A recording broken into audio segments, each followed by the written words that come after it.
Well, hello and welcome to today's episode. Today we're diving deep into the world of self-discovery and the incredible balance of masculine and feminine powers. With us today is the dynamic Priscilla Stringer, a certified connection coach, dedicated mother and loving wife, successful entrepreneur, and published author. After dedicating years to human resources across retail and manufacturing sectors, Priscilla felt a calling for more. She recognized that, like many of us, had this burning passion to venture into entrepreneurship. This became the realization that led her to become a certified strategic intervention and hypnotist, empowering others to reach out for their big dream and goal. Priscilla's journey, grounded in soulful introspection, revolves around helping people unearth their true passion and purpose. Today, she'll be unraveling how to pinpoint whether you lean more toward masculine or feminine powers, and the secret to balancing these energies in both your business and personal life. So without further ado, let's welcome the inspirational Priscilla Stringer. Priscilla Stringer, welcome to Create the Best Me. I'm going to say it is a privilege to have you on. I love it. I am so excited to be here. And our chats before the chat have been really great. I've loved connecting with you. Great. Hey, before we get into today's conversation, can you please tell the viewers a little bit about who you are and what you do? Yes, I would love to. They might be wondering, seeing a new face on your podcast, but my name is Priscilla and I'm a connection coach for solopreneurs. Have you heard that term before? I bet you have, right? Yes, I have. So many people are unfamiliar with that. And so what I love doing is I love working with aspiring entrepreneurs, people that have a dream that they want to start a business and they just haven't connected with what they want to do, believing that they can do it. And I work with people to first discover who they are. And then we talk through the hard things, the fears that come up, and what we can do to not only overcome them, but actually embrace them and appreciate them and value them. So those fears are here to teach us a lot. So that work was something that I really wish that I had when I first started my journey. And the more I learned how to balance those feelings, it grew into teaching people also how to balance their masculine and their feminine energies and find that synergy there to help them be successful in business. And so people might wonder, where are you filming right now? So quick story. I'll try to share this really quickly. My husband and I always dreamed about traveling and living in an RV, and it was about freedom, right? And we sold our house quickly. We didn't expect to sell our house as quickly as we did. And we just went for it. We said, you know what? We're going to do it right now. We're going to buy the RV and start the life that we want to live. And it just felt right. The timing was beautiful. And I absolutely love it. I love being able to travel around to different areas. And our next stop is Arizona in January. Wow, that's amazing. My husband and I, we have an RV ourselves, and we do little mini staycations, or because we don't travel outside of California. So that's pretty impressive that you guys are actually venturing outside of Michigan. Right. Well, interesting you said that, because we sold so quickly. We ended up being in Michigan a little bit longer than we wanted to. And it's amazing what you discover in your own state that you didn't go and travel to. So I'm really happy that we got a chance to visit all the beautiful parks here. It's been wonderful. And I will tell you, there was a couple we met. We're going off topic here, but there was a couple I met one time when my husband and I were in Mexico. They were from England. And we had just gone to England, or we did a European trip.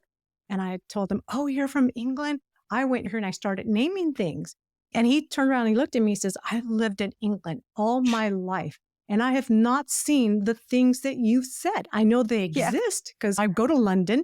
I work in London, but he lived, I think, in the outer suburb areas. But he says, but I've never done the things you've done. So that is so amazing that we don't travel within our own community. Right. Yeah. And there's so much to be discovered, even in your own town, exploring what's in your own town, let alone your own state. And I remember at that point when I first started an entrepreneurial journey, about really discovering where I can connect with people, what organizations were offering speaking engagements and looking for speakers. And so using the resources right in my hometown was a great place to start when I wanted to start my coaching business. And there's so much right at your fingertips. Mhm. So, can you share a bit about your background and how you first became interested in the concepts of feminine and masculine powers? Yes. So my background was in retail management. That's where I started. And then I got my master's degree in human resources. And I realized that what I loved both in retail and in human resources was to help people discover what they wanted to do, like within the work environment, yes, but also when we have a job and we've got to pay our bills, we've got to do what we can in the job that we're in. And so I used to love sharing how they're really building their skill sets and their talents for the next thing. If their desire isn't to stay where they are in the job that they are in, then use it as a wonderful opportunity to build your skill sets. And that grew into one-on-one coaching, into finding and navigating my own journey as an entrepreneur, and led me to balancing masculine and feminine energies. I physically in my body have a lot of feminine energy, feminine behaviors. So in my body and also in my mode of being. And one of the biggest challenges for me was discovering how to balance my masculine and feminine. I'm like, oh, like I had no clue that the action taking that we needed to do in a business was my masculine energy.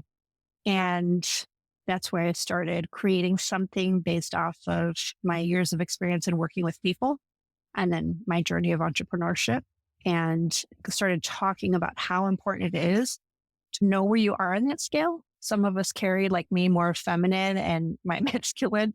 And then there's people that are the other way around. And they're like, gosh, I just want peace and flow in my life. How do I live a life that's not so stressed out while achieving my goals? And so I teach people that we're never exactly going to be here, but if we can get a little more, or know that sometimes it's going to be more in the masculine than the feminine and so forth. It teaches us that everything that we go through in life is for purpose and for value and for you. And I think that some of the viewers or listeners might be a little confused because they might say, well, I'm a woman. Of course, I'm going to have feminine powers because I was born this way.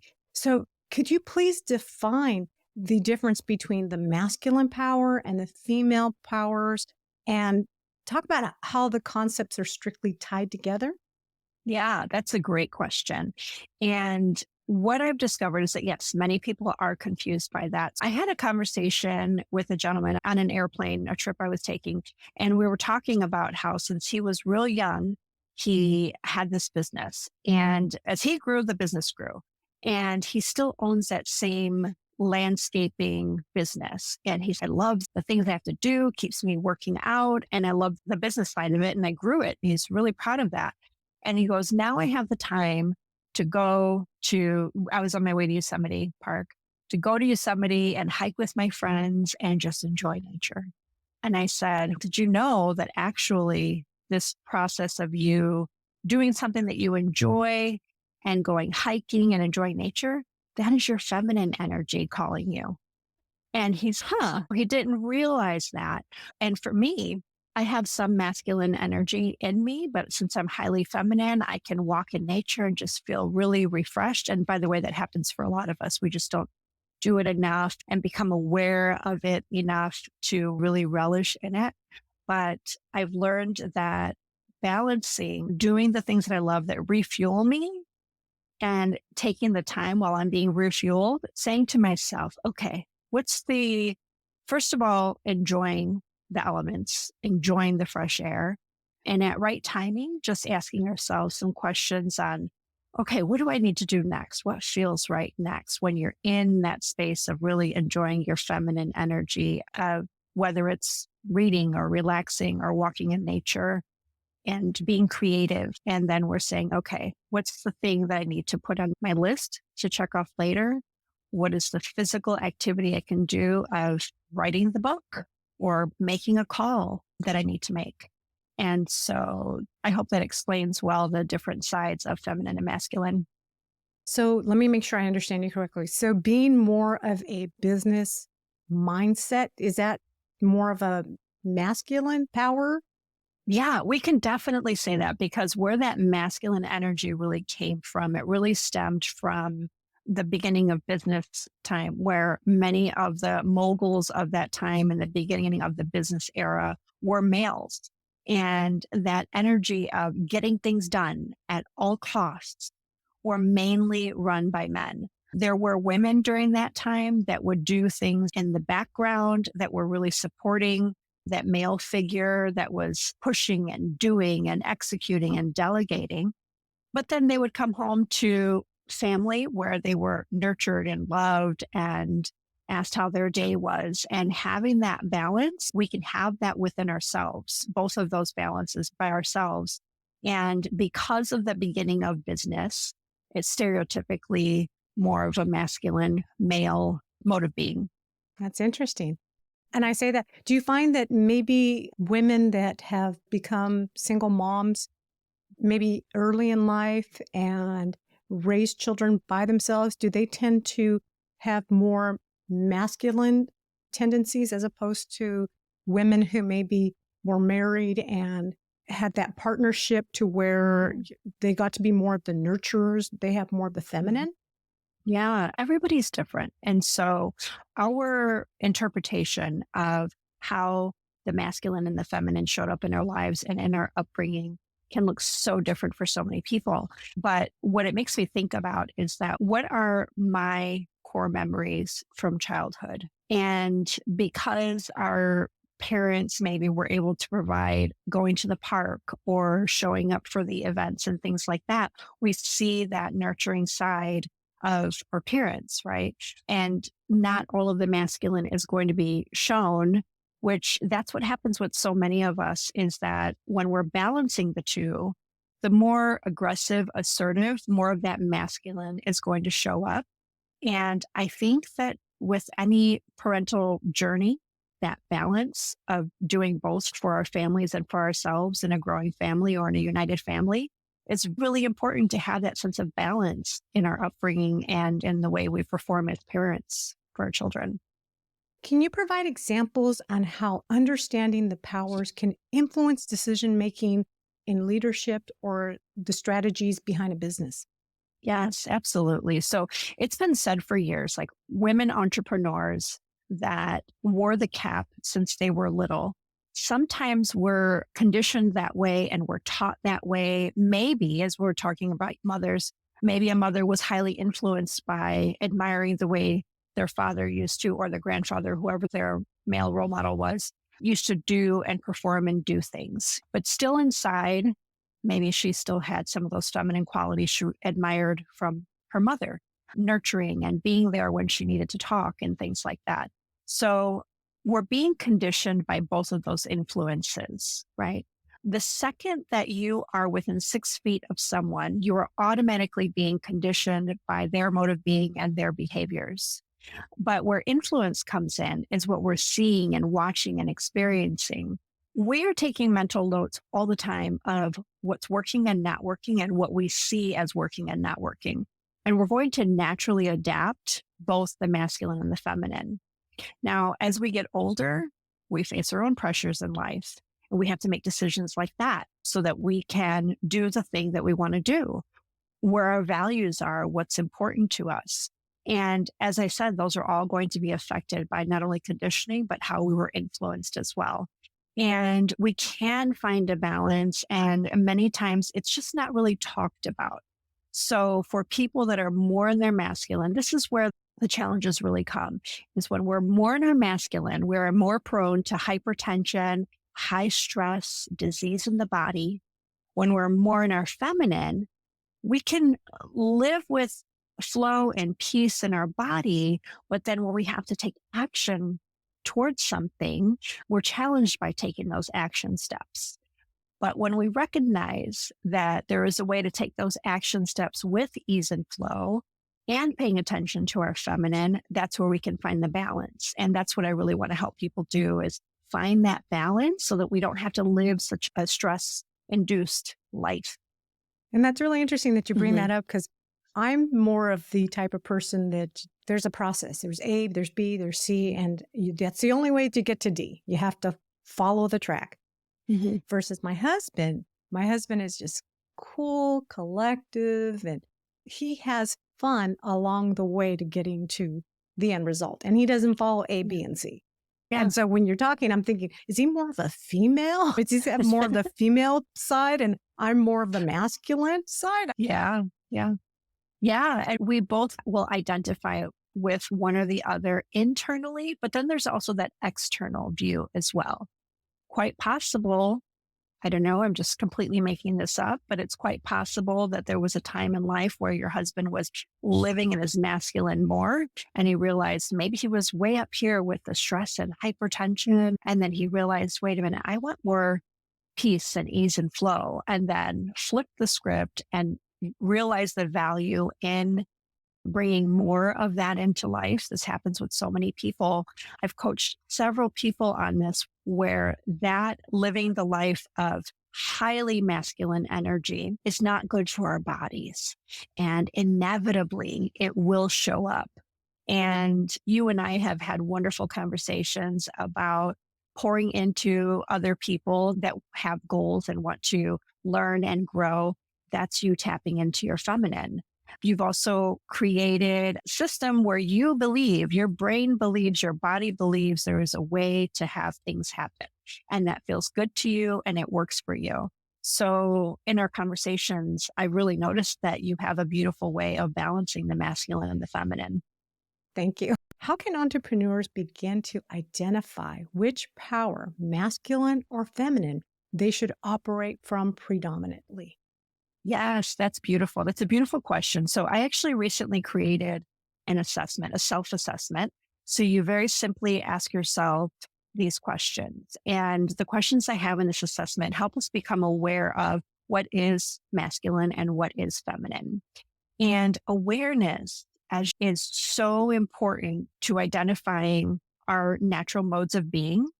And awareness also helps us to recognize that, wow, if I am highly masculine, and it's been proven and tested scientifically that hypertension will come as a result, or may very likely come as a result of living a highly masculine energy lifestyle. It's a moment of clarity where someone can make a shift, right? So the assessment is for that awareness and clarity to just know where we're at and just ask ourselves, is this working for me? Or do I want to make a change to bring in some more feminine? And once someone takes that assessment, that tells me, and then we have a conversation of what is working for you and what isn't working for you, and how can we incorporate a little more feminine so you can feel it more at ease once you've accomplished those goals you want to accomplish. Do some people feel like if I give up that masculine side, then my business will suffer? I'm not going to see the results that I'm currently Yeah. receiving. Yeah. I love to call it an experiment.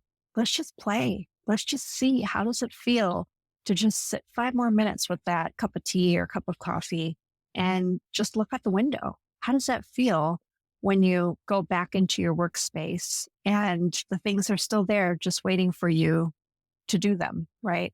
That few minutes of time where your body can refuel is hugely impactful to life satisfaction. And when you experiment with just small increments, then you start to become more and more aware of how that little bit of time can refuel you so much. Next thing you're realizing that you can't continue on the path of do, go, go at all costs, because you've realized how good it feels in your body to take a moment to just breathe. Stop and smell the flowers. Stop and smell the flowers. Yes. And when we pull away, because actually the statements that you made about fear of being able to do what we can do, fear will come up. Will I be able to keep my status going? Will my business be as successful as it has been? Am I pulling away from people too much and not providing the right leadership? But once we adapt emotive being of realizing that it really is healthier for ourselves. And then you see the trickle effect of how it's impacting other people. You actually become a stronger leader when you can show others how, first, we don't have to respond in fear. And second, we value our vessel and our body to take care of it and nurture it and allow it some time to catch a breath and enjoy life. So if you take the time to refresh yourself, you come back to your people that you manage as a more refreshed person and see things in a different perspective. And hopefully the energy that you're bringing, the positive energy that you're bringing is trickling down into the people that you're leading. Exactly. Yeah, you said that beautifully. I often think about when we go on vacation and we're living a high stress life. We go on vacation and coming back is, it's so heavy on our body. I'm almost making myself feel that right now. It's so heavy on our body. And so if somebody in your audience is listening to that and you identify with that, it might be a time to make some changes on how we live the day to day. Trickling in a little bit more feminine is a beautiful experimentation, and it will be scary at first. But as your body gets used to it, your brain becomes less afraid, and it will be closer and closer to accepting it. You're rewiring your brain at that point that, oh, this is okay. And so it won't go into fear mode as much. And so you won't be as fearful of how things are going to fall apart if I don't make this call or make this sale. And our awareness is enlightened.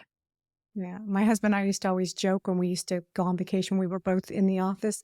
We used to joke about when we come back from vacation, it's almost like we need another week off to recover from our vacation before we actually go back into the storm. But ever since COVID, and now he's working from home and I'm at home, and we've instilled some healthy habits into our life, like taking that morning 3.5-minute walk every morning. When we've gone on vacation, we come back, we don't feel that pressure anymore of needing another week off to recover from our vacation before we go back into the storm.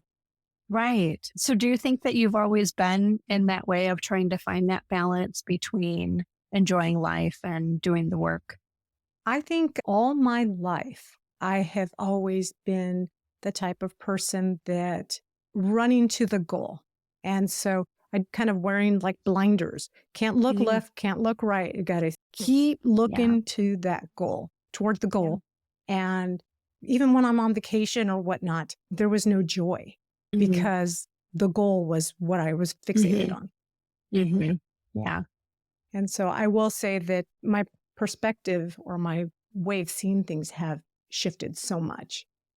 How has it been working for you? Are you feeling more relaxed in your body when you're working because you've given yourself time to refuel?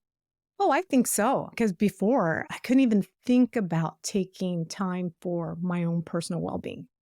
Because I always had that feeling like I'm behind. I think we all feel like we're behind because in our minds, we want to be further ahead.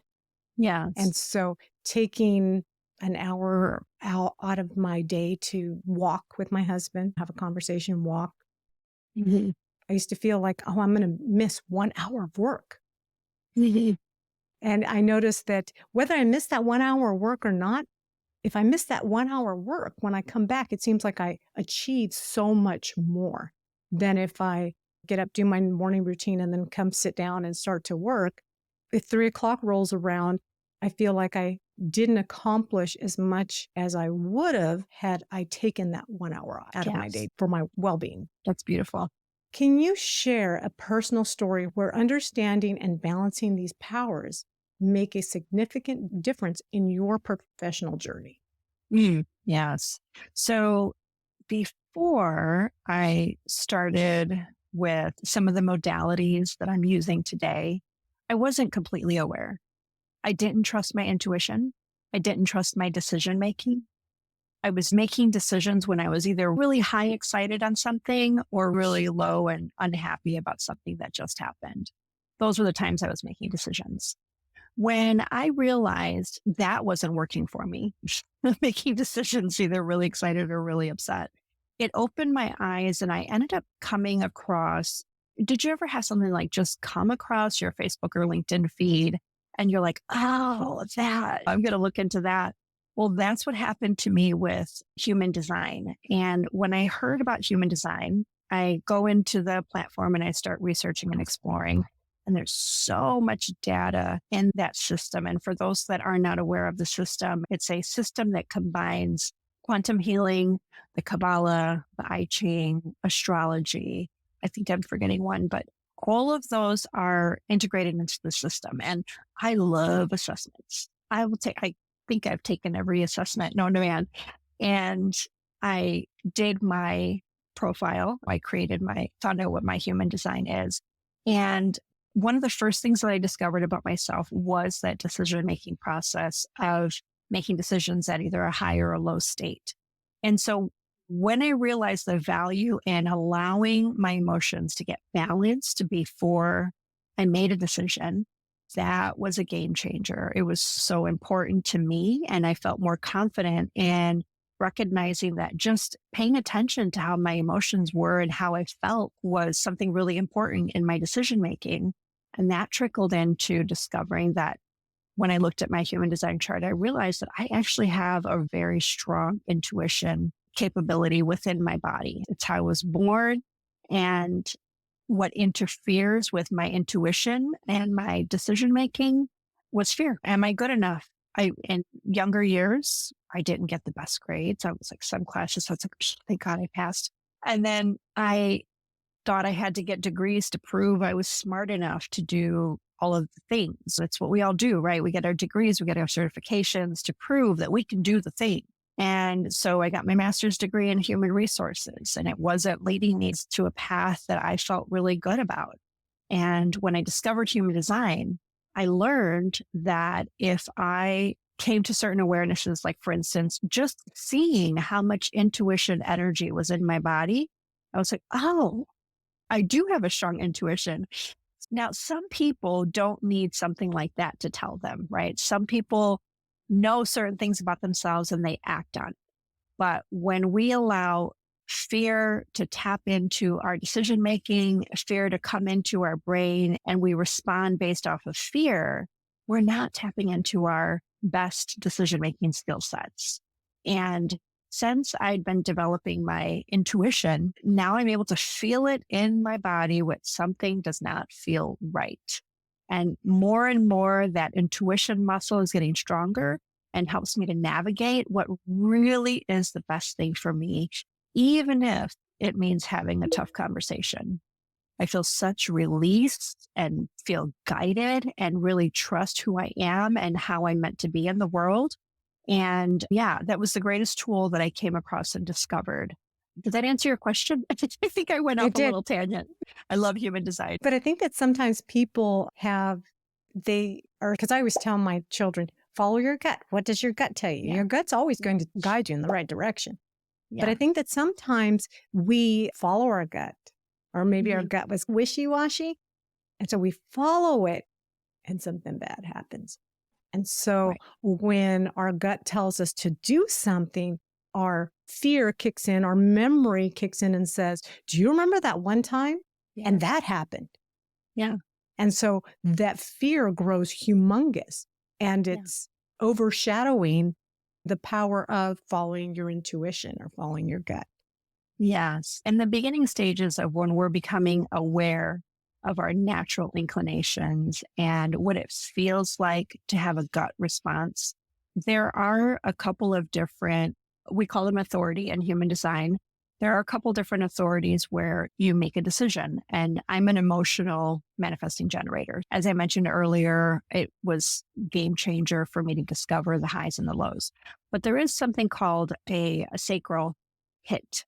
And not everybody has this, right? Some people have that sacral hit where you just instinctively know what the decision is for you.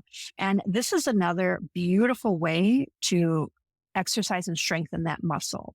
So if you're someone that feels like you get an intuitive hit in your gut, in your belly that says, do it, and then you allow the space to think, and then next thing you know, you're thinking too much, or you decide to ask someone else and they're not at the same playing field that you're on.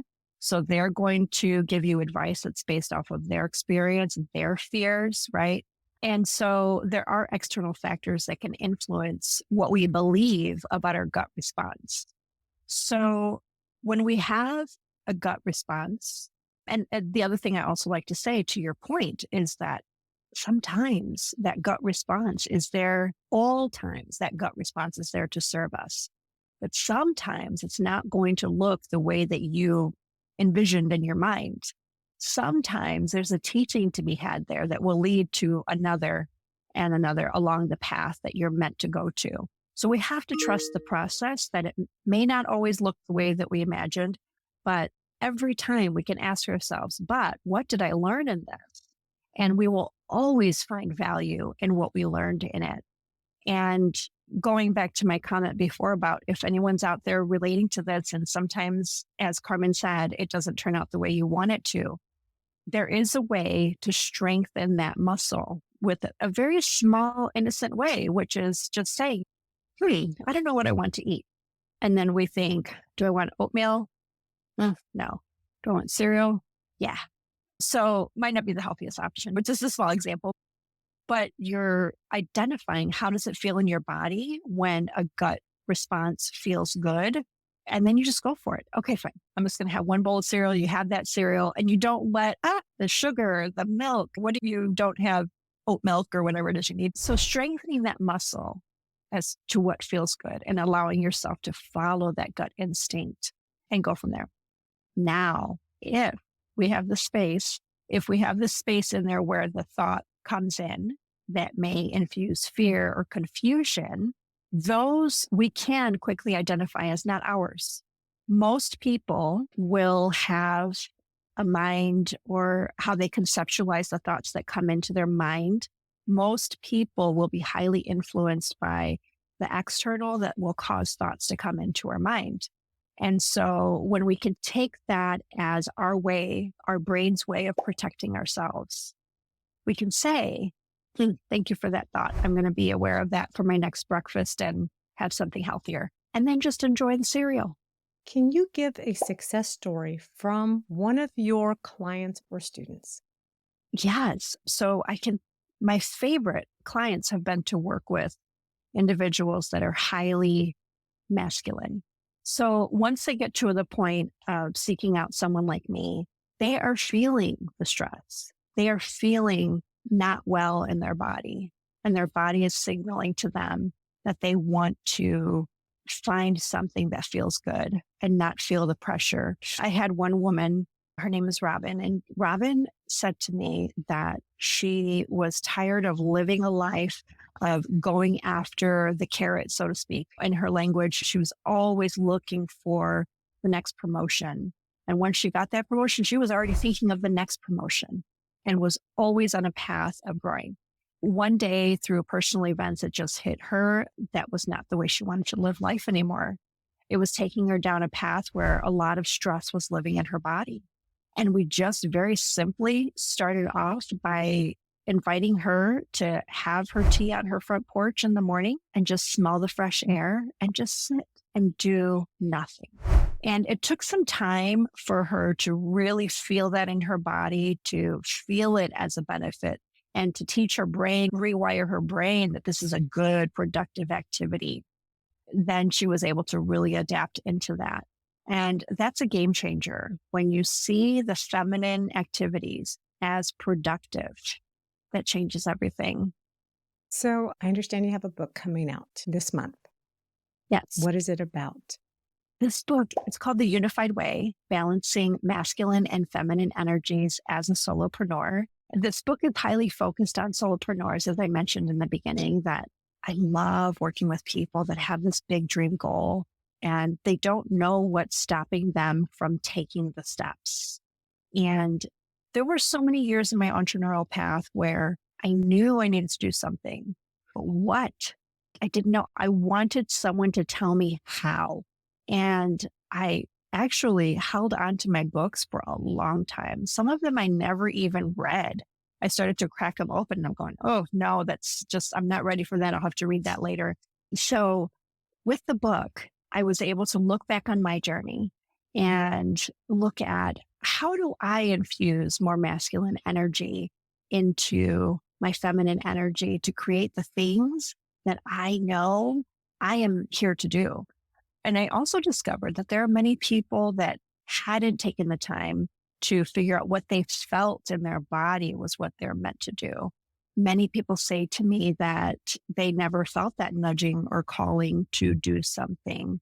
And the truth is that if that seed resonates with you, that you may have something that you really want to do in your life and a desire, but you don't know what it is, it's really fear-based. It's a mechanism in our thinking that holds us back from exploring and getting really creative with that. And it's such a joy to work with people to help unleash those creative juices. So is your book like a coaching on how to figure out where you're at, whether you have a deficit within the masculine or feminine, and then how to bring that to life? Yes. So we start off with that assessment tool that I talked about earlier so that we can become aware of where our tendencies are. Some people, they know right away when they hear what masculine energy is versus feminine energy, and they have an instinct of which one they lean towards. But when we do the full assessment, we also become aware of what does it really mean to really infuse some of those feminine energies in. And we're like, oh, I do that already. And so the only thing we have to do is just really enjoy it and embrace it and not let our brain chatter tell us that we're wasting time or that we're not being productive. And taking that assessment is the first step of awareness. And then we start drilling down. What are the goals that you want to achieve? Why is this important to you? And what do you envision happening in the future? And when you think about that, what you envision for the future, how does it make you feel? And when we get into those conversations, we're like unleashing all of the things that have been lying underneath that we just don't allow ourselves to think about. But this process is all about awareness and digging out the things that we just want to keep shoving down or pushing under the rug or closing the chapter of, and allowing us to embrace those. All the things that we've been through in our lifetime that got us where we are today is what will help take us to our truest mode of being and how we're meant to be in the world. Sounds like an amazing book. What platform will the book be sold through? So I am on Instagram and Facebook. And so reach out to me there. There will be a link to access my book. And that's the best place is Instagram and Facebook. And we can get in touch there. So is it going to be a downloadable book or is it going to be a hard copy book? Yes, both will be available. Yeah. We all have our different, I'm such an Audible person, but we love to have that book in our hands also. I've been known to buy both, that's for sure. And with that book, I actually meant to mention is that I will have step-by-step guides in there on how to actually do this on your own. Discover which ones you're higher in, living life most in, your masculine and your feminine. And then what can you do about it? So the book will have activities you can do. You'll also find QR codes in there. So I can walk you through some of the activities that can help you balance the two and create a structure. You had mentioned how you love processes. You do A, B, C, and D.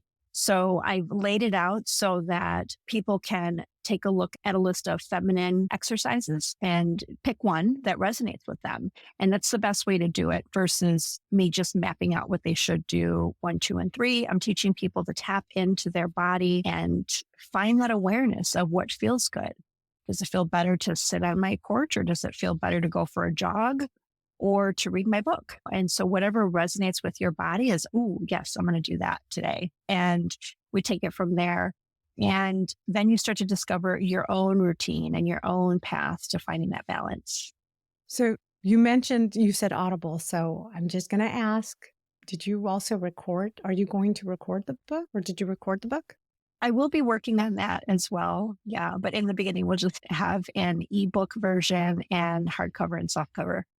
Great. Lastly, for any of the entrepreneurs reading this, watching this, listening to this, what is one piece of advice you can give them regarding their own masculine and feminine power? So the beauty in this is that we have the information already. Did you ever hear that expression that it's like peeling the layers of the onion? You just pull one layer and you discover something else under there. Those layers are built upon by conditioning and following other people's secret path to getting the thing that you want to get. But the truth is that you have it inside of you already. And when you allow yourself to just be in your own body, and what does my body say about that advice?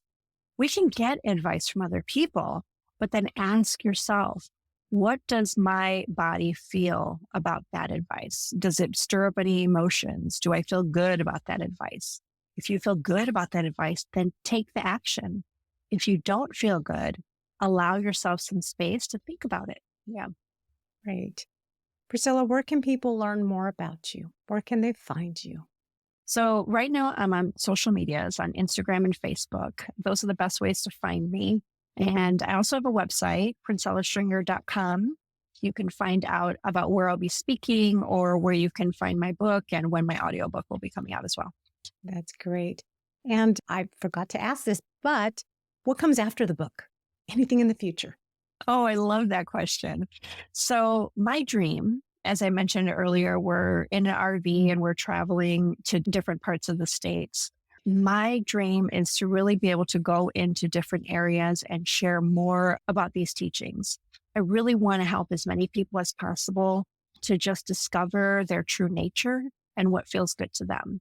And pulling away from and stepping back, this is why I love working with people who recognize that they want to bring more feminine into their life.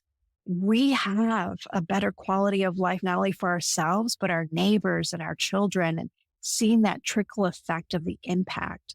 So my dream is to be able to go to as many states as I can and share the message and really show how to be in your natural mode of being. That's beautiful. Can't wait. Thank you so much for coming on. I will include all of your information in the show notes. Thank you, Carmen. It's been good. Been a great talk. What an enlightening conversation with Priscilla Stringer. She's dedicated to helping individuals awaken and integrate the power they need most, striking a harmonious balance in both personal and professional spheres.